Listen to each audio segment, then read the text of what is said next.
যারা আজকে এখানে এলেন, আপনাদের এই মূল্যবান সময় ব্যয় করে। এবং সবার আগে যে ধন্যবাদ আমাকে দিতে হবে সেটা হচ্ছে যারা এই প্রোগ্রাম আয়োজন করেছেন, এত কষ্ট করেছেন এবং যত রকমের যাকে কি বলবো বাংলাতে বলে হ্যাপা নিতে হয়েছে এই প্রোগ্রাম আয়োজন করবার জন্য, তাদের সবাইকে অনেক অনেক ধন্যবাদ। বিশেষ করে মঞ্চে আছেন আমাদের ডাক্তার গিয়াস ভাই এবং আমাদের মাহমুদ ভাই আছেন, যারা অত্যন্ত পরিশ্রম করেছেন, এবং আর যারা যারা আয়োজক আছেন আমি হয়তো সবার নাম জানি না। সবাইকে অনেক অনেক ভালোবাসা, শুভেচ্ছা। আমি বক্তব্যের শুরুতে আমার মনে হয় আমার অ্যাড্রেস করা প্রয়োজন। আমাদের জাতির সর্বশ্রেষ্ঠ সন্তানরা আজকে এই প্রোগ্রামে এসেছেন এবং আমার ঠিক হাতের ডান দিকে তারা এখানে আছেন। তাদের সামনে কথা বলতে পারা যেমন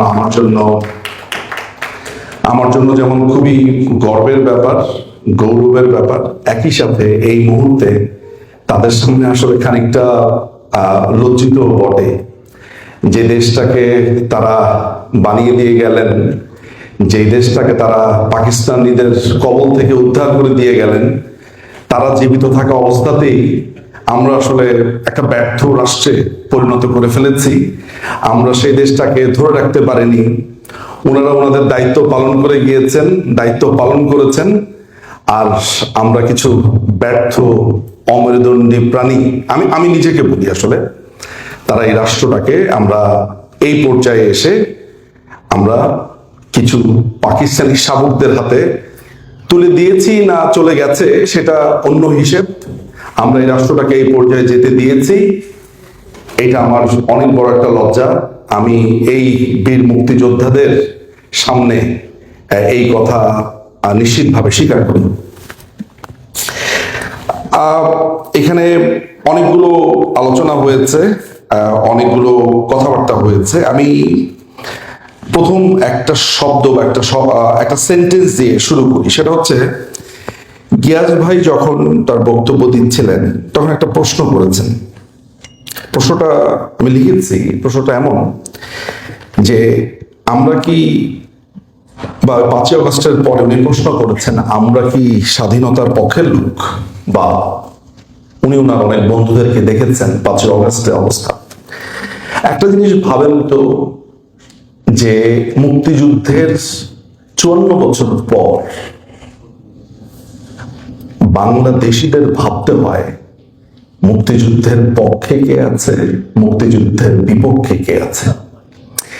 এই একটি ভাবনা আমার কাছে মনে হয় যে আমি যে বা আমরা যে সম্মিলিতভাবে পরাজিত, সেটা একটা চিহ্ন বা স্মারক। এটি কোনো একক পরাজয় না, এটি মনে হয় পুরো বাংলাদেশের পরাজয়। কারণ এমন তো হওয়ার কথা ছিল না। এই স্বাধীন দেশে শুধুমাত্র স্বাধীনতার পক্ষের লোকেরা থাকবে। এই দেশটি মুক্তিযুদ্ধের, এই দেশটি বঙ্গবন্ধুর পক্ষের মানুষ থাকবে, এটাই হওয়ার কথা ছিল, অত্যন্ত স্বাভাবিক। কিন্তু এই দেশে 54 বছর পরে এসে আমাকে ভাবতে হচ্ছে যে স্বাধীনতার বিপক্ষে কারা রয়ে গেছে। সেদিন একটা ভাষণ দেখছিলাম, জাতির জনক বঙ্গবন্ধু অসম্ভব রকমের আক্ষেপ করে বলছিলেন। উনি গোপালগঞ্জের ওই টোনটাতে তিনি বলছিলেন, আমি হয়তো সেটা বলতে পারবো না। তিনি বলছিলেন, আমি মাফ করে দিছিলাম। মাফ করে কেন দিছিলাম? যাতে মুক্তিযুদ্ধের পর সবাই একসাথে দেশটাকে গড়তে পারি। কিন্তু আজকে তারা এই দেশটাকে নস্যাৎ করবার পরিকল্পনা করছে। অর্থাৎ বঙ্গবন্ধু বেঁচে থাকা অবস্থাতেই তিনি বুঝতে পেরেছিলেন তার যেই ক্ষমা, তিনি যেই বিশ্বাসটা মাথায় রেখেছিলেন অতীতের অনেক দেশের ইতিহাসের পরে, যে একটা যুদ্ধের পর যদি পরাজিতদেরকে ক্ষমা করে দেশের কাজে লাগানো যায়, এখানে একটা কন্ডিশনের ব্যাপার আছে, যে যাদের বিরুদ্ধে সুনির্দিষ্ট অভিযোগ ছিল না, গণহারে না, কিন্তু যারা খুন করেছে, ধর্ষণ করেছে, হত্যা করেছে, তাদের বিচার কিন্তু চলছিল। এটাও একটু রং মেসেজ চলে যাবে যে বঙ্গবন্ধু খুনিদেরও ক্ষমা করে দিয়েছিলেন, ব্যাপারটা একেবারেই তা না। সোজা কথা হচ্ছে যে একটা অসংখ্য মানুষের ব্যাপারে যে কথা উঠেছিল, তারা কোলাবোরেটর ছিল, দালাল ছিল, রাজাকার আল শামস। এই সাপের বাচ্চারা একটা সময় যে আমাদেরকে ছবল মারবে, এটা বঙ্গবন্ধুর তো অনেক বড় হৃদয় ছিল। ওই হৃদয়ের মধ্যে শুধু একটা কথা, উনি উনি ওই ভাষণে এটাও বলেছে, আমি বঙ্গবন্ধু, আমার কাছে আসলি পর আমি কি কাউরে আর শাস্তি দিবার পারি? আমার কাছে আসলি পর আমি কি তার কোনো শাস্তি, তার কোনো জেল আমি দিতে পারি? আমি তো বঙ্গবন্ধু। অর্থাৎ তিনি যেভাবে ভাবতেন যে তিনি এই জাতির জনক, বঙ্গবন্ধু, তার একটা নাগরিক, তার দেশের একজন মানুষ তার কাছে এসে বলছে তার ভুল হয়ে গেছে, তিনি ক্ষমা না করে কি করবেন? কিন্তু যারা তার কাছে এই সুদো বা এই ছদ্ম ক্ষমা চেয়েছিল, ভেতরে বিষের সমস্ত আবরণ বেঁধে রেখে বঙ্গবন্ধু তাদের চিনতে পারেনি। 54 বছর পর আমরা তাদেরকে দেখতে পেয়েছি। আমি অনেক প্রশ্ন করতাম, অনেকবার বাবাকে প্রশ্ন করেছি, 75-এর পর কি হয়েছে? আমার আমার অসম্ভব রকমের কৌতূহল ছিল। আমি এক সময় একটু বলা যেতে পারে একটু মকারিও করতাম, আপনারা তো কিছুই করতে পারলেন না 75-এর পর, আপনারা টাকা টাকা দেখলেন, বঙ্গবন্ধুকে হত্যা করলো, কিছুই করলো না। আমার তখন মনে হতো যে বাবা মনে হয় একটু কষ্ট পায় যখন আমি একটু খেদুক্তি নিয়ে বললাম যে আপনারা কি করলেন। আপনারা, আমার বাবা বলে রাখা ভালো, সে সময় আমার বাবার বিরুদ্ধে দুটো মামলা ছিল, মোস্তাকের ওই সরকার দুটো মামলা দিয়েছে। আমার আব্বা 1967 সাল থেকে বাংলাদেশ আওয়ামী লীগের একদম, সবসময় বলি এই কথাটা, যে বাংলাদেশ আওয়ামী লীগের সদস্য ছিলেন। তিনি 30 পয়সা চাল দিয়ে সে সময় পূর্ব পাকিস্তান আওয়ামী লীগের একজন সদস্য হয়েছিলেন লক্ষ্মীপুর জেলার। বাবাকে আমি বলতাম যে তা আপনারা করলেন কি? আমি বাবাকে এই প্রশ্ন করতে পারবো না, যদি বাবা আমাকে এখন প্রশ্ন করে বসে তোমরা কি করেছো 24-এর পর। আমরা দুজনের দিকে হয়তো অত্যন্ত লজ্জা অবনত মস্তিষ্কে মাথা নিচু করে দাঁড়িয়ে থাকবো, কারণ আসলেই তো আমরা কি করেছি। আমি আজকের একটা দিনের কথা বলি। মাননীয় প্রধানমন্ত্রী শেখ হাসিনা, তিনি আজকে আরো অনেক, আমরা যখন কথা বলছিলাম, আপা সেই বক্তব্যের ভিতরে একটা কথা বলছিলেন যে আমি অনেক কষ্ট করে অনেক রেয়ার ডকুমেন্টস জোগাড় করেছিলাম। খেয়াল রাখবেন কথাগুলো, এই কথাগুলো খুবই খুবই মূল্যবান। তিনি কিন্তু 32 নম্বর ভেঙেছে, কিন্তু দেখেন আবার আক্ষেপের জায়গাটা কোথায়? খুবই মূল্যবান ডকুমেন্টস, নথিপত্র, এই পুরো ব্যাপারটা গিয়াস ভাই বলছিলেন যে ওনাকে খুবই লোনলি মনে হয়েছে, খুবই বিষণ্ণ মনে হয়েছে। একদম ওনার প্রত্যেকটা কথার ভেতর যেমন খুবই বিষণ্ণতা, মলিন একটা কণ্ঠ ভেসে আসছিল, যে সবগুলো ডকুমেন্টস তারা ধ্বংস করে দিয়েছে। আপনারা একটা জিনিস খেয়াল করেন তো, ধরা যাক আমি আওয়ামী লীগ করি, অমুক বিএনপি করে, রাজনৈতিক প্রতিপক্ষ থাকবে, রাজনৈতিক নানান ধরনের রেটরিক থাকবে, রাজনৈতিক অনেক ধরনের বক্তব্য হবে। পৃথিবীর আর কোন দেশ কি আছে যে রাগ করে তার রাষ্ট্রের সমস্ত ইতিহাসকে মুছে দেয়? আমরা আমাদের জন্মের পর যখন আমরা বুঝতে শিখেছি, আমরা কখনো এটা কি ভেবেছি যে এই দেশে 32 নম্বর কখনো কেউ ভেঙে দিতে পারে? আমার কাছে মনে হয়েছে যে কেন এটা ভাবেনি, কারণ 32 নম্বরটাকে তো বাংলাদেশ আওয়ামী লীগের কোনো পীঠস্থান ভাবেনি। 32 নম্বরটাকে ভেবেছি এই রাষ্ট্রের একটা ইতিহাসের অংশ। এখন আপনারা আমাকে বলেন যে আপনারা যখন, বা আমরা যখন, আসলে আপনি যখন বলি তখন মনে হয় যে আমি এটার অন্তর্ভুক্ত না, আমি তো এটার অন্তর্ভুক্ত। আমরা যখন পহেলা বৈশাখে লাল কিংবা নীল বা সাদা রঙের পাঞ্জাবি পরে আমরা বর্ষবরণ উৎসবে যেতাম, পান্তা ইলিশ খেতাম, আমাদের নারীরা, আমাদের মা বোন বন্ধুরা যখন সাদা শাড়ি লাল পাড় পরে এই আনন্দ মিছিলে অংশ নিতেন, আমরা যখন বিভিন্ন সাংস্কৃতিক অনুষ্ঠান করতাম, মুক্তিযুদ্ধকে নিয়ে আমরা অনুষ্ঠান করতাম। আমরা যখন 26শে মার্চ, 16ই ডিসেম্বর, 21শে ফেব্রুয়ারির প্রোগ্রাম করতাম, আমরা কি কখনো বুঝতে পেরেছি যে আমাদের কাঁধের পেছনে একটা অদৃশ্য দেশ ছিল? এই দেশের কিছু অদ্ভুত নাগরিকও ছিল, আমরা তাদেরকে কখনো দেখতে পাইনি। কেমন নাগরিক ছিল? একটু নাগরিকদের কথা আমি বলি। যখন আমি বর্ষবরণ করতাম, আমি ভাবতে পারিনি যে আমার কাঁধের পেছনে কেউ নিঃশ্বাস ফেলছে এবং ফিস ফিস করে বলছে, একবার সুযোগ পায়া নেই। ওই লাইনটা আমরা কখনো শুনতে পাইনি। আমরা অসম্ভব রকমের নিশ্চিত ছিলাম যে এই দেশে কালচারাল বিপ্লব হয়েছে। আমরা খুবই নিশ্চিত ছিলাম যে মুক্তিযুদ্ধ প্রতিষ্ঠিত হয়েছে। আমাদের ধারণা ছিল বঙ্গবন্ধু প্রতিষ্ঠিত হয়েছে। আমাদের ধারণা ছিল জয় বাংলা প্রতিষ্ঠিত হয়েছে। আচ্ছা, আমরা বুঝবই বা না কেন? দুটো উদাহরণ দেই। যেই ছেলেটি বঙ্গবন্ধুকে নিয়ে ভাষণ দিচ্ছে, তুমি আমার বঙ্গবন্ধু, তুমি আমার প্রাণ, তুমি আমার জান, ওই ছেলেটি যে সার্জিস আলম হবে, ওইটা আপনি আর আমি বুঝবো কিভাবে? ওইটা বুঝতে পারার আসলে মাপকাঠিটা কি? Number one.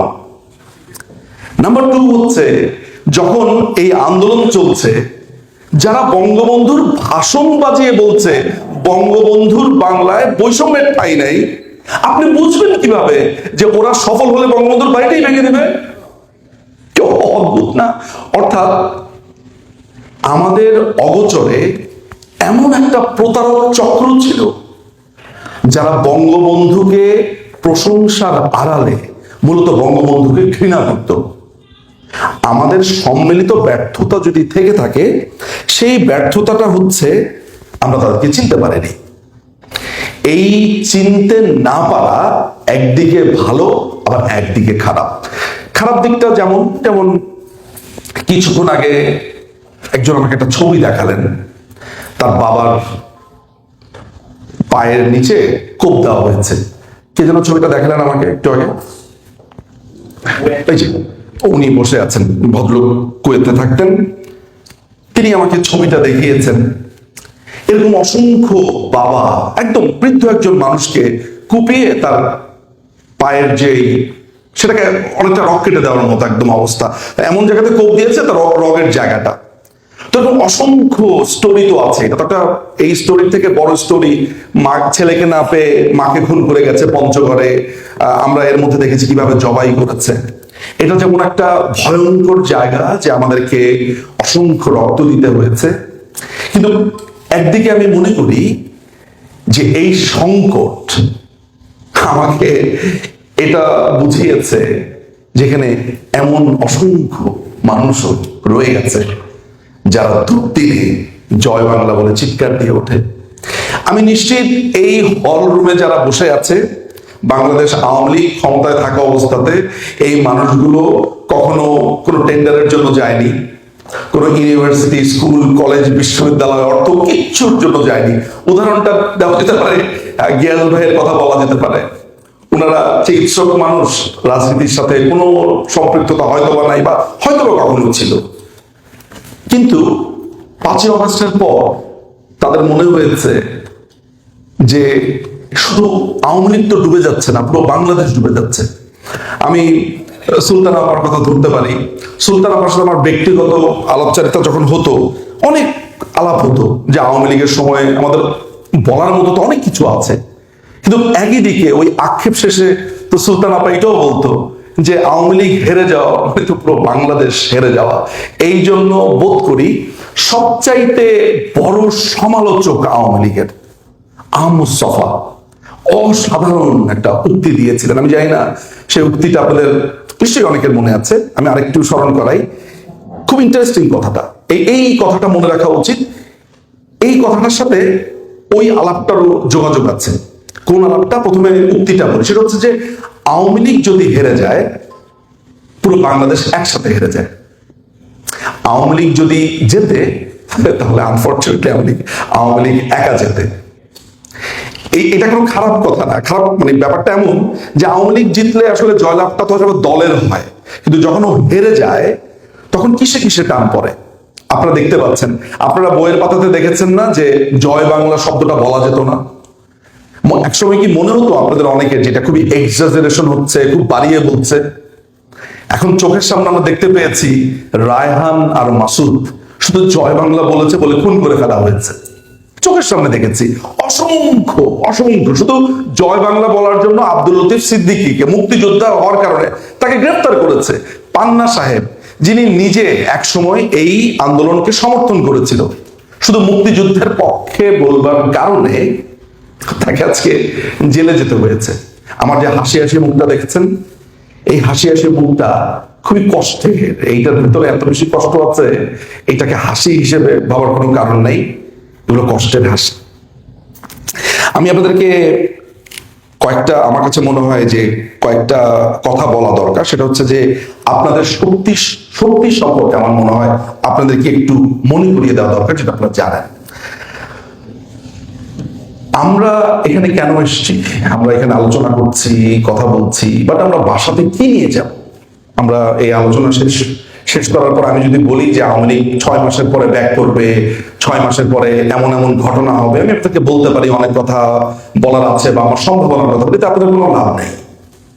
আমার কাছে মনে হয় যে এইটা লাভ আছে যে আপনারা যে এক একজন নিজেই একটা ভীষণ শক্তিধর মানুষ, এটা মনে করিয়ে দেওয়া। যেমন আমি আপনাদেরকে একটা প্রশ্ন করি, দেখি প্রশ্নের উত্তরটা কি আসে। গোপালগঞ্জে গণহত্যা হয়েছে, তাই তো? আপনাদের চোখের সামনে এটা আপনারা দেখেছেন, তাই না? আমার ডান দিকে বাম দিকে সামনে সবাই তো দেখেছেন। কয়জন মানুষ এইখানে আছেন এই গণহত্যার কথা বলে জাতিসংঘে ইমেল করেছেন? দেখি হাত ওঠান। 1 জন 2 জন 3 জন, আর তাই না? এখানে আমি মোটামুটি যেটা কাউন্ট করতে পারি, এখানে 70, 80, 90 জনের মতো মানুষ আছেন। এই 70, 80, 90 জন মানুষের মধ্যে মাত্র 3 জন মানুষ ইমেল করেছেন। আচ্ছা, বাংলাদেশে গত সিদ্দিক ভাই তো মানে উনি তো মানে উনি শুধু ওনার দেহটা আছে, উনি উনার মতো করে লড়াই সংগ্রাম, উনাকে আমি ধরছি না এই কারণে যে উনি তো করবেনই, এটা বাই ডিফল্ট উনি করবেনই। কিন্তু আপনারা গত 1 বছর যা হয়েছে, ইউনাইটেড নেশনসের নিউ ইয়র্ক ব্রাঞ্চ আছে, জেনেভা আছে, আরো অনেক জায়গা আছে, ইউনাইটেড স্টেটসের সিনেটর, কংগ্রেসম্যান, পলিটিশিয়ানস, পোয়েট, যারা লেখালেখি করে, নোবেল লরিয়েট, অসংখ্য মানুষ আছে। আচ্ছা, আপনারা আমাকে বলেন তো যে এই যে গত 1.5 বছরে বাংলাদেশে এত অরাজক ঘটনা ঘটলো, আমি বলতে পারি এখানকার বেশিরভাগ মানুষ এখানে আমেরিকান সিটিজেন কিংবা সেটেলড। এখানে আপনারা তো এই দেশের নাগরিক হিসেবে প্রশ্ন করতে পারতেন যে আমার দেশের একজন অ্যাম্বাসেডর বাংলাদেশে আছে, পিটার হাস কেন বাংলাদেশের ইন্টারনাল রাজনীতিতে হস্তক্ষেপ করবে? আপনারা তো এই দেশেরও নাগরিক, আমেরিকান হিসাব আপনার আছে, আমেরিকার তো আপনারা ট্যাক্স দেন, কয়জন করেছেন সে প্রশ্ন। আচ্ছা, আরেকটা প্রশ্ন করি, সেটা হচ্ছে যে গত 1.5 বছরে যত খুন খারাপি হয়েছে, এখানে কয়জন মানুষ আছে যে ইউনাইটেড নেশনস বা কোনো এমপি, কোনো মন্ত্রী কারো কাছে চিঠিপত্র পাঠিয়েছেন? আমাকে একটু হাত উঠিয়ে দেখাবেন গত 1 বছরে। 1, 2, 3, 4, 5, 6, 7 জন। এখন আপনারা আমাকে বলেন যে আপনাদের ভেতরে যে অপরিসীম শক্তি, এই শক্তিকে আপনারা এই পাওয়ার ব্যাংকের মতো স্টোর করে রাখলে আপনার লাভ কি? এটা তো, এই পাওয়ার ব্যাংকে শক্তিটা স্টোর করি কেন? আমার যখন মোবাইলটা এখন চার্জ চলে গেছে, আমি পাওয়ার ট্রান্সফার করছি, তো বাংলাদেশ ডুবে যাচ্ছে, আপনি এত পাওয়ার নিয়ে বসে আছেন কেন? বাংলাদেশে এখন যা হচ্ছে সেইটা যদি বাংলাতে লিখে একটু চ্যাট জিপিটি কে দেন, চ্যাট জিপিটি আপনার জন্য একটা ইমেল লিখে দিবে। আপনার কাজ হচ্ছে আপনার ইমেল অ্যাড্রেস থেকে ওটা দেওয়া, সাবজেক্ট লেখা আর একটা ইমেল অ্যাড্রেসে পাঠা দেওয়া। ভাবেন তো যে আগামীকালকে আপনার গোয়েন লুইস, ইউনাইটেড নেশনস এর যিনি অন্যতম লাল বদর, কিংবা এখন যিনি জাতিসংঘের প্রধান আছে, সে ভদ্রলোকের নাম যেন কি, আপনার অ্যান্টোনিও গুন্তারেস, তাই তো? আচ্ছা ভাবেন তো যে কালকে সকালবেলায় ভদ্রলোক উঠে দেখলো তার ইমেলে 80টা ইমেল আসছে। একবার খালি এটা কল্পনা করেন, 80 জন মানুষ, ধরা যাক এখানে 1 2 3 4 5 6 7 জন বীর মুক্তিযোদ্ধা, 7 জন বীর মুক্তিযোদ্ধা লিখলেন যে এই দেশের জন্য আমি যুদ্ধ করেছি, এই দেশকে আমি পাকিস্তানি হানাদারের কবল থেকে উদ্ধার করেছি, তুমি কে আমার দেশের নাক গলানোর জন্য? সুতরাং আমার কাছে মনে হয় যে আমরা বারবার বলি যে আমাদেরকে সাদাদের কাছে যেতে হবে, অমুক জার্নালিস্টের কাছে যেতে হবে। আমি লাইফে একটা জিনিস শিখেছি, সেটা হচ্ছে আমার নিজের শক্তিকে আমি কখনো ব্যবহার করতে শিখিনি। আমি যখন প্রথম আইনজীবী হিসেবে শপথ নেই অস্ট্রেলিয়ার নিউ সাউথ ওয়েলস সুপ্রিম কোর্টে, আমার মনে আছে, আমি একমাত্র ইন্ডিয়ান সাবকন্টিনেন্ট বলি, বাংলাদেশ বলি, ওই অঞ্চলের আমি একমাত্র ছিলাম। আমি যখন আমার মনে আছে, আমি যখন আমার মূল কোর্টগুলোতে আমি সাবমিশন দিতাম বা আমি আর্গুমেন্ট করতাম আমার বারেন্ট লওয়ার সময়, আমাকে একবার আমার টিচার ডেকে আমাকে বলেছে যে তোমার ফ্যামিলিতে কেউ লয়ার আছে? আমি বলেছি ইয়েস। উনি আমাকে বলেছে যে তোমার সাবমিশনটা অদ্ভুত সুন্দর হয়েছে। আমাদের কেন, আমি এই কথাটা কেন বললাম জানেন? সেটা হচ্ছে আমার কাছে সবসময় মনে হতো যে ও সাদা, ও পারবে, আমি পারবো না কেন? আমি নিজেকে এমন ভাবে মনে করি যে পৃথিবীর যেই কোনো জায়গাতে, যে কোনো পজিশনে আমি কম্পিট করতে পারি, ওই কনফিডেন্ট আমি সব সময় মাথায় রাখি। ও যদি পারে, আমি পারবো না কেন? ও যদি আর্গুমেন্ট করতে পারে কোর্টে, আমি বলতে পারবো না কেন? ভাষার সমস্যা? কিসের ভাষার সমস্যা? আমি জানি তো, আইনটা জানি তো, না এন্ড অফ দ্য ডে আইনটা তো জানি, বুঝি তো। আমার কাছে মনে হয় যে এই অনুরোধটুকু আমি আজকে আপনাদেরকে করতে পারি।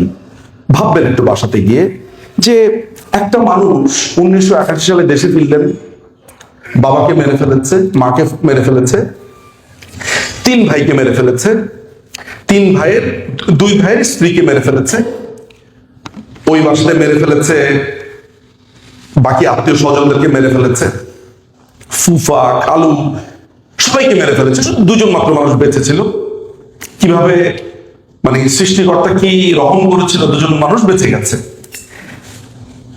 এই 2টা মানুষ, বিশেষ করে মাননীয় প্রধানমন্ত্রী শেখ হাসিনা আর দি সাইলেন্ট হিরোইন আমি বলবো আমাদের ছোট আপা শেখ রেহানা, আপার পাশে ছায়ার মতো তিনি এতটা বছর ধরে থেকে গেলেন।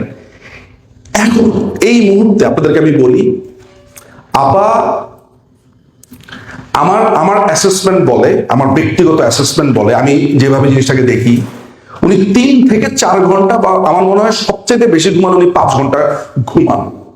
এটা আমি কিভাবে জানি? কারণ আমি খুব ভোরে ওনার সাথে ফোনে কথা হয়েছে, আমার রাতের 12টা 1টার সময় ওনাকে আমি ফোনে পেয়েছি। আমার মনে হলো তিনি ঘুমানটা কোন সময় আসলে। তো একদিন আমাকে ছোট বাবা বলেছে যে 24 ঘন্টা ওনার একাধিক ফোন আছে, 24 ঘন্টা ওনার ফোন আসতে থাকে, 24/7 এবং এভরি সিঙ্গেল সেকেন্ড। এবং উনি ফোনগুলো ধরেন, কথা বলেন, irrespective of any class, any one. উনি তো আর এগুলা মানেন না, সবাই তার নেতাকর্মী, সবাই তার এই দেশের নাগরিক। আচ্ছা, 80 ইয়ার্স ওল্ড একজন মানুষ যদি 24 ঘন্টার মধ্যে 20 ঘন্টা কাজ করতে পারে, তা আপনি একটা ইমেল করতে পারেন না কেন? আমি আজকে 5ই অগস্টের পর আমি ঠিক জানি না যে আমার সন্ধ্যা কখন হয়, সকাল কখন হয়। আপনারা আমার চোখের দিকে তাকালে দেখবেন আমার 2টো চোখ লাল হয়ে আছে। আমি জানি না আমি ঠিক ভালোভাবে কবে ঘুমিয়েছি, আমার কোনো ধারণাই নাই আসলে। আমার কোনো সংসার নাই, আমার কোনো পুত্র কন্যা কে কোথায় কখন, আমার মেয়ে কোন ক্লাসে পড়ে তাই আমি ভুলে গেছি। এবং ইটস নট ফান, ট্রু। এর কারণ হচ্ছে যে আমি একটা জিনিস বিশ্বাস করি, সেটা হচ্ছে এই যুদ্ধটা, এই যুদ্ধে যদি আমি সংসারী হই, আমার কাছে মনে হয় আমি প্রতারণা করলাম। আমি আমার ওয়াইফকে পরিষ্কারভাবে বলেছি, হয় বাংলাদেশ, তা না হলে মৃত্যু। আমি তাকে পরিষ্কারভাবে বলেছি যে আমার মনে হয় যে আমাদের সামনে যেটা হয়েছে সেটা হচ্ছে যে আমাদের গেরিলা যুদ্ধে যেতে হতে পারে, সশস্ত্র সংগ্রাম হতে পারে, এটা আমি ধারণা করে বলেছি।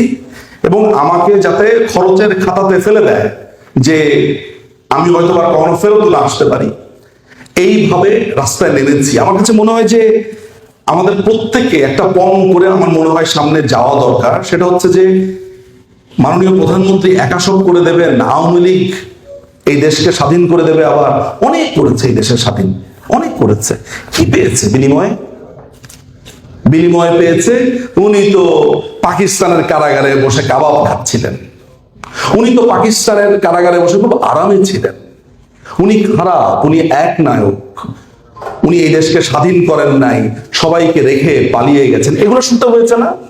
একটা আস্ত অকৃতজ্ঞ, বেঈমান, আনগ্রেটফুল একটা দেশের নাগরিক আমরা, একটা অকৃতজ্ঞ, একটা ভয়ঙ্কর খারাপ দেশের নাগরিক আমরা। ফলে আমরা যারা এখানে আছি, আমরা বরঞ্চ এই বাংলাদেশ হচ্ছে কর্নার লোক। এই দেশটা আসলে আমরা বলি আমাদের, এখন তো দেখা যাচ্ছে এই দেশটা রাজাকারের বাচ্চাদের। এত রাজাকারের বাচ্চা এলো থেকে, কি করেছি আমরা? কিচ্ছু করতে পারিনি। ফলে আমার কাছে মনে হয় যে এই মোদ্দা কথাটা আমার বলার ছিল। আমি জানি না আমার এই কথা শুনে আপনারা ইন্সপায়ার্ড হয়েছেন নাকি আসলে অনুধাবন করতে পেরেছেন। আমার মনে হয় আপনাদের প্রত্যেকের ইন্ডিভিজুয়াল কর্তব্য আছে। নাম্বার ওয়ান, এইটা একটা আমার বলার প্রয়োজন ছিল, আমি বলেছি। আপনারা নিশ্চয়ই জুলাই সনদের নাম শুনেছেন, জুলাই সনদ 2025।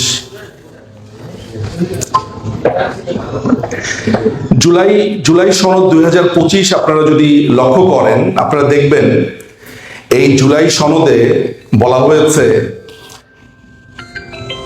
স্বাধীনতার যে ঘোষণা দেওয়া হয়েছে 26শে মার্চ, এইটা থাকবে না। আচ্ছা, স্বাধীনতার ঘোষণাপত্র যেটা 10ই এপ্রিল দেওয়া হয়েছিল সেটি আর থাকবে না। 7ই মার্চ যে ঐতিহাসিক ভাষণ দেওয়া হয়েছিল এটিও সংবিধানে আর থাকবে না।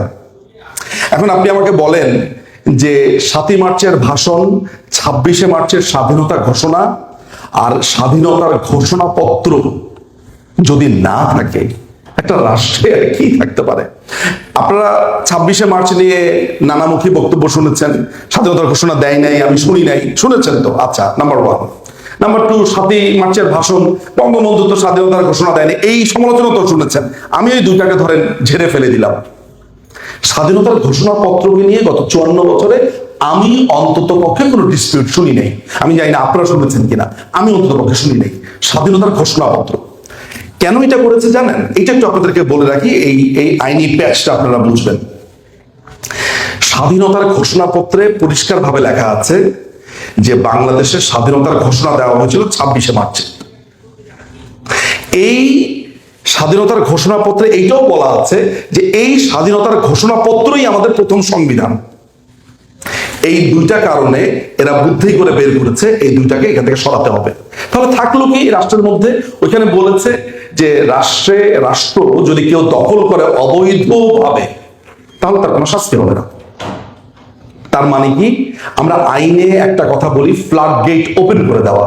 অর্থাৎ আপনাকে ফ্লাড গেট ওপেন করে দিয়েছে, আপনি যা ইচ্ছা তা রাষ্ট্র দিয়ে করতে পারবেন। এইটাকে তারা নাম দিয়েছে জুলাই সনদ। তো জুলাই সনদ, এই জুলাই সনদ বাস্তবায়িত কিভাবে হবে? পার্লামেন্ট কোথায়? এই তারা বলছে যে আমরা 106 অনুচ্ছেদের বদৌলতে এই সরকার গঠন করেছি। আমি এদেরকে কি বলি? আমি এদেরকে বলি টোকাই, জঙ্গি। এবার জঙ্গি হামলা হয়েছে, এটি তো বলেছি। জঙ্গি হামলা তো আপনাদের কারো মনে হয় যে জঙ্গি হামলা ছাড়া এটাকে আর অন্য কিছু আপনাদের বলে মনে হয় নাকি? অন্য কোনো ধরনের ভিন্ন মত আছে? আচ্ছা, এটি যে একটা অবৈধ ইলিগাল গভর্নমেন্ট ইউনূসের, এটা নিয়ে তো আপনাদের কারো কোনো নাই। আমি এখানে আপনাদেরকে আইনি জায়গাটা বলি। তারা বলছে যে তারা 106 অনুচ্ছেদ অনুযায়ী এই সরকার গঠন করেছে। 106 অনুচ্ছেদ ব্যাপারটা কি? 106 অনুচ্ছেদ হচ্ছে বাংলাদেশে যদি এমন কোনো ঘটনা ঘটে যেই ঘটনাতে সরকার কিভাবে চলবে এটা কেউ জানে না, তখন রাষ্ট্রপতি যদি বেঁচে থাকে, রাষ্ট্রপতি তখন প্রধান বিচারপতির কাছে জানতে চাইবে, জনাব প্রধান বিচারপতি আমি এখন কি করিব। তখন প্রধান বিচারপতি একটা ফুল কোর্ট হিয়ারিং ডাকবে, ফুল কোর্ট হিয়ারিং। ওই পুরো কোর্টে হিয়ারিং হবে। হিয়ারিং হওয়ার পরে তখন প্রধান বিচারপতির সমন্বয়ে অ্যাপিলেট ডিভিশন একটা সমাধান দিবে, চাপা দিবে না, শুধু সমাধান দিবে যে এইটা এইটা এইটা এইটা করতে পারেন। তারা করলো কি? এইটা করলো, বললো যে আমরা প্রধান বিচারপতির ফুল কোর্ট হিয়ারিং হয়েছে, এই প্রধান বিচারপতি বলেছে যে এখন অন্তর্বর্তীকালীন সরকার গঠন করা যেতে পারে। এই প্রথমে এটা জানলাম। হঠাৎ করে বোমা ফাটালেন মহসিন রশিদ নামে এক ভদ্রলোক। তার সন্দেহ হয়েছে, সে বলেছে যে আচ্ছা রাষ্ট্রপতি যে আপনার কাছে জানতে চেয়েছে এটা নথি দেন। এই নথি তো আর বের করতে পারে না। ওইখানে লেখা আছে প্রধানমন্ত্রী পদত্যাগ করেছেন, পদত্যাগ পত্রও বের করতে পারে না। আচ্ছা, এগুলো নিয়ে যখন কথাবার্তা চলছিল তখন বেরসিকের মতো বাংলাদেশ সেনাবাহিনী একটা লিস্ট পাবলিশ করে দেয়। ওই লিস্টের মধ্যে দেখা যায় যে প্রধান বিচারপতি যখন ক্যান্টনমেন্টের ভিতরে ছিলেন। আচ্ছা, ক্যান্টনমেন্টের ভেতরে থেকে ফুল কোর্ট হিয়ারিংটা হলো কিভাবে? এই কথাটা যখন জানাজানি হয়ে গেল, তখন জামাতি যে উকিল আছে শিশির মনির, সে বলা শুরু করলো যে 106 অনুচ্ছেদ অনুযায়ী আসলে সরকার গঠন হয় নাই, এটা হয়েছে জনগণের ইচ্ছার উপরে প্রতিফলিত হয়ে। আচ্ছা, জনগণের ইচ্ছা, আমাকে ডিজিএফআই এর একজন কর্মকর্তা বলেছিল যে 5ই অগাস্টে বাংলাদেশে 92,000 লোক ঢাকায় ঢুকেছিল এবং টোটাল তাদের এস্টিমেট হচ্ছে 1 লাখ। আমি ধরে নিলাম 5 লাখ লোক। আচ্ছা, আরেকটু ধরি 10 লাখ, আচ্ছা আরেকটু ধরি 20 লাখ, আরেকটু ধরি 30 লাখ। 30 লাখ হয়েছে বলে মনে হয় আপনাদের? আমি 30 লাখই ধরলাম। এখন বলেন তো 20 কোটি জনগণের মধ্যে 30 লাখ কতজন? যারা অঙ্কে ভালো তারা নিশ্চয়ই বের করে ফেলেছেন, এটা সামান্য একটা অংশ। তাহলে জনগণের অভিপ্রায় কে দিল? অর্থাৎ আমি গদি দখল করলাম, সেনাবাহিনীর একটা অংশ বিট্রে করেছে, ফলে আমি গদি দখল করে ফেলেছি। তো এখন আমি যদি ধরেন কালকে এই যমুনা লাথি মেরে ভেঙে দেই, তাহলে কি বলা হবে? কালকে যদি আমার লোকজন গিয়ে, বাংলাদেশ আওয়ামী লীগের লোকজন গিয়ে দখল করে ফেলে, তাহলে কি হবে? এই হচ্ছে আইনি পজিশন। আমি আমার মনে হয় অনেকক্ষণ কথাবার্তা বলে ফেলেছি। আমি শেষ দুটো প্যারাতে যেই কথা বলতে চাই সেটা হচ্ছে, আমাদের এখন কাছে বাংলাদেশ একটা জরুরি অবস্থার দিকে হাঁটছে। আপনারা কেউ অবাক হবেন না যদি শোনেন যে ওয়াকারকে ফিল্ড মার্শাল উপাধি দেওয়া হয়েছে। অবাক হওয়ার কিছু নাই। ওয়াকারকে এমন কিছু উপাধি দেওয়া হয়েছে যেটা আপনার কাছে অবিস্মরণীয় মনে হচ্ছে। তবে বাংলাদেশ একটা ভয়ঙ্কর অগ্নি গর্ভের দিকে যাচ্ছে। নাম্বার 1, আমাদের কাছে বা আমার কাছে যেই তথ্যগুলো আছে তাতে মনে হয় যে বাংলাদেশ একটা কমপ্লিটলি ব্যর্থ রাষ্ট্রের দিকে হাঁটা শুরু করেছে। আব্দুর রহমান ভাই, আমাদের এমপি মন্ত্রী ফরিদপুর জেলা, তিনি একটা চমৎকার কথা বলেছিলেন, আমি তার কথা অনুসরণ করি। সেটা হচ্ছে যে তিনি বলেছিলেন, যেই সাপ ছবল মেরেছে সেই সাপ বিষও নামাতে পারে, ইউ নেভার নো। একটু আগে সিদ্দিক ভাই বলেছে যে 5ই অগাস্ট যে হবে আমরা জানতাম, আগের দিনও তো বুঝতে পারিনি। ফলে কালকে বাংলাদেশে কি হতে পারে আপনি জানেন না। আমি শুধু আপনাদেরকে একটা তথ্য দিই।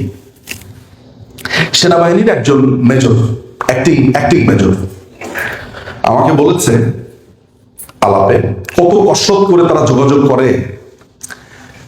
উত্তপ্ত কড়াই যেমন থাকে না, উত্তপ্ত কড়াই, সেনাবাহিনীর জুনিয়র অফিসাররা ওইভাবে চলছে। তাদের কথা হচ্ছে যে আমরা সরকারি চাকরি করেছি, সরকারি চাকরির সময় আমরা মৌলবাদী, খুনি, এগুলোকে ধরেছে। এদেরকে ধরার কারণে এখন আমাদের 15 জন অফিসারকে সিঙ্গেল আউট করেছে, সিঙ্গেল আউট করে আমাদের বিচার করছে। একটা জিনিস খেয়াল করেন, এলিয়েনেশন একটা শব্দ আছে, বিচ্ছিন্নতা বোধ। বাংলাদেশ পুলিশের মধ্যে ভয়ঙ্কর ভাবে এই ব্যাপারটা আছে। যেমন পুলিশের 3000 লোককে মেরে ফেলেছে, ওদের কোনো মানে মনে হচ্ছে যে গন্ডারের চামড়া, তাদের কিছুই আসলো গেল না, কেউ ওগুলো নিয়ে কথা বলে না। পুলিশ সেই পুলিশই। এখনো দেখছি আপনার শিক্ষকদেরকে পেটাচ্ছে বসে বসে, ছাত্ররা নেমেছে আন্দোলন, তাদেরকে পেটাচ্ছে। আচ্ছা, পুলিশের কথা আমি বাদ দিলাম, পুলিশের একটা গন কেস। সেনাবাহিনীর অফিসারদের মধ্যে একটা ব্রাদারলি একটা ব্যাপার ছিল, অর্থাৎ সেনাবাহিনীর অফিসারদের সাথে কাকের একটা সম্পর্ক আছে, খারাপ অর্থে না, ভালো অর্থে। কখনো কাককে মারা যেতে দেখেছেন? দেখবেন একটা কাক যদি মারা যায়, সারা এলাকা ওই অনেকগুলা কাক এসে কোত্থেকে যেন কাকা শুরু করে। কাকের মধ্যে, সেনাবাহিনীর মধ্যে কাক ভাব প্রবল ছিল, যে ওদের একজন অফিসারকে মারলে ওরা এটা নিতে পারে না। ওদেরকে এইটা বোঝানো হচ্ছে যে এই 15 জন অপরাধী, তোমরা কেন এটার অপরাধের ভার দিবা? কিন্তু এই বুঝে কোনো কাজ আসছে না। সেনাবাহিনীর মধ্যে ক্যাপ্টেন, মেজর্স, লেফটেন্যান্ট কর্নেল, এই 3টা পর্যায়ে এবং সৈনিক পর্যায়ে এমন অসন্তোষ যে আপনি জানেন না যে কালকেও দেখা যাবে যে ধুম করে একটা ঘটনা ঘটে যাচ্ছে, কাউকে মেরে ফেলেছে বা একটা ঘটনা ঘটে যাচ্ছে। এটা আমার ধারণা, অ্যাটলিস্ট সৈনিকদের সাথে কথা বলে, অফিসারদের সাথে কথা বলে আমার কাছে যেটা মনে হয়েছে। লাস্ট যে ব্যাপারটা, আমি যখনই এই কথা বলি তখনই আমাকে অনেক সমালোচনা করা হয়, আমাকে বলা হয় আপনি এটা কেন বললেন না বললেন। আচ্ছা, আপনারা আমাকে বলেন তো, এই মতামত আপনাদের কাছ থেকে নেই, আপনাদের কাছে কি মনে হয় না যে সশস্ত্র সংগ্রাম ছাড়া আর কোনো উপায় এখন পর্যন্ত আছে? বলেন তো। আমি জানি না আপনারা কয়জন আমার সাথে একমত হবেন। সিদ্দিক ভাই পলিটিশিয়ান, কারণ সিদ্দিক ভাই এটা বলতে পারে না, ঠিক আছে, আমি এটা মানলাম। আমি ব্যক্তিগতভাবে একটা আওয়ামী লীগের হয়ে, কারণ সিদ্দিক ভাই যেটা বলবে সেটা আওয়ামী লীগই বলেছে, আমি যেটা বলছি এটা আওয়ামী লীগ বলছে না, ফলে আমার জন্য এই সুবিধাটা আছে। আমি ব্যক্তিগতভাবে মনে করি আপনি আমাকে জয় বাংলা বলতে দিবেন না, আপনি আমাকে বঙ্গবন্ধুর নাম মুখে আনতে দিবেন না, আমি মুক্তিযুদ্ধের কথা বলতে পারবো না, তাহলে আমি কি করব? আপনি আমাকে বলেন আমি কি করব? আমি ব্যক্তিগতভাবে যেটা করব, যদি আমি যদি আজকে দেশে থাকতাম, আমি হয়তো দেখা যেত রিভলভার নিয়ে কাউকে গুলি করে নিজের মাথায় নিজে গুলি করে ফেলেছে, ওকেও মারবো আমিও মারবো, মানে এইটা ছাড়া তো আমার কোনো উপায় নাই। ফলে আমার কাছে মনে হয় ওই পাকিস্তানিরা যা করেছে, এই এখনকার এই পাকিস্তানি, আজকে 8 জন পাকিস্তানি অফিসার এসেছে, এরা আজকে র্যাডিসন ব্লুতে অবস্থান নিয়েছে, সব আইএসআই এর এজেন্ট। আজকের খবর এটা, ওদের ওয়াইফ সুদ্ধা এসছে এখানে। হ্যাঁ, মিয়ানমারের মধ্যে আমার দেশের মাটি ব্যবহার করে মিয়ানমার দখল করবে, আমার দেশকে আলাদা করে পার্বত্য চট্টগ্রামে একটা দেশ বানা ফেলবে। মাননীয় প্রধানমন্ত্রী তো এগুলো বলতে বলতে বলতে বলতে সারা বছর এগুলো বলেছে, এখন তো মানুষজন চুপচাপ খালি দেখছে। সেন্ট মার্টিনে যাওয়ার জন্য একটা আলাদা পাস তৈরি করা হয়েছে। হ্যাঁ, আচ্ছা, একটা আশার কথা হচ্ছে এমন, লাস্ট যেটা হোপ আমাদের, কে জানি বললো আমি আসার পরে, জয়তুর্য বলেছে টাইগার আভি জিন্দা হ্যায়। বলেন তো টাইগারটা কে? না না না না, মাননীয় প্রধানমন্ত্রী শেখ হাসিনা। একটা কথা আমি আপনাদেরকে পরিষ্কার ভাবে বলি, আপনাদেরকে আমার আশার বাণী শোনাচ্ছি না। শেখ হাসিনা যতক্ষণ পর্যন্ত বেঁচে আছে,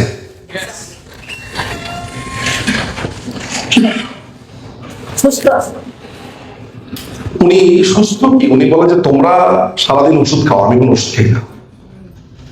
বলে তোমরা তোমাদের কত রোগ বালাই এই বয়সে তোমাদের হয়ে গেছে, তোমরা, আমি কোন ওষুধ খাই না। উনি ওষুধ কিছু খান। নাম্বার 1, মাননীয় প্রধানমন্ত্রী যতক্ষণ পর্যন্ত বেঁচে আছে, এখনো পর্যন্ত আপনার বাংলাদেশটা বেঁচে আছে। ওই যে অনেকে, আমি কিন্তু আপনাদেরকে ভাবার কোনো কারণ নাই, আমি আপনাদেরকে হোপ দেখাচ্ছি, this is the fact. Sheikh Hasina সাম্রাজ্যবাদী, বুর্জোয়া, এই ক্যাপিটালিস্ট, এদের শত্রু 1 নাম্বার। 2 নাম্বার, যারা এই দেশকে দখল করতে চায় তাদের 1 নাম্বার শত্রু হচ্ছে প্রধানমন্ত্রী। এই প্রধানমন্ত্রী যতদিন বেঁচে আছে, আমি এখনো আপনাদেরকে বলছি, বাংলাদেশের স্বপ্ন বেঁচে আছে। মাননীয় প্রধানমন্ত্রীর নেতৃত্বে এই দেশ স্বাধীন হবে, এটা আমি জানি, খুব ভালোভাবে জানি।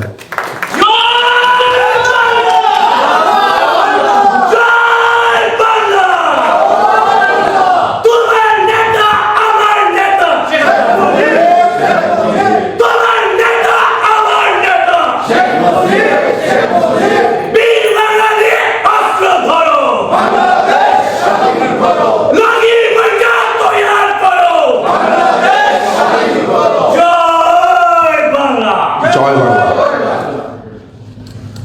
প্রধানমন্ত্রী ওনার যা করণীয় সেটা তিনি করছেন, সোজা কথা। আমার মনে হয় সবাই এখানে জ্ঞানী গুণী মানুষ, আমার খুব বেশি কিছু এক্সপ্লেন করার দরকার নেই। প্রধানমন্ত্রী যতদিন বেঁচে আছে, বলা হয়ে থাকে, এটা বলা হয় যে প্রধানমন্ত্রী সব সিদ্ধান্ত একা নিতেন, এই করতেন সেই করতেন। আমি যখন চোখের সামনে দেখি আমার সামনে একটা মাউন্টেন তো সিদ্ধান্ত নেবে শেষ পর্যন্ত, উনি এত উচ্চতায় পৌঁছে গেছেন, আমি এই আস্থাটা রাখতে পারি। খালি ভাবেন তো যে 5ই অগাস্ট ওনাকে মেরে ফেলা হয়েছে, আপনি কি করতেন? এখানে একটা মানুষ আসার মতো আপনাদের শক্তি হতো? ফলে এই সাহসটা নিয়ে ঘুমাতে যাবেন যে শেখ হাসিনা এখনো জীবিত আছেন, আর আপনার কাজটা আপনাকে করতে হবে। এই এতটুকু যদি হয়, তাহলে আমার কাছে মনে হয় যে আপনার ভয়ের কোনো কারণ নাই। জয় আমাদের সুনিশ্চিত। জয় বাংলা, জয় বঙ্গবন্ধু, বাংলাদেশ চিরজীবন।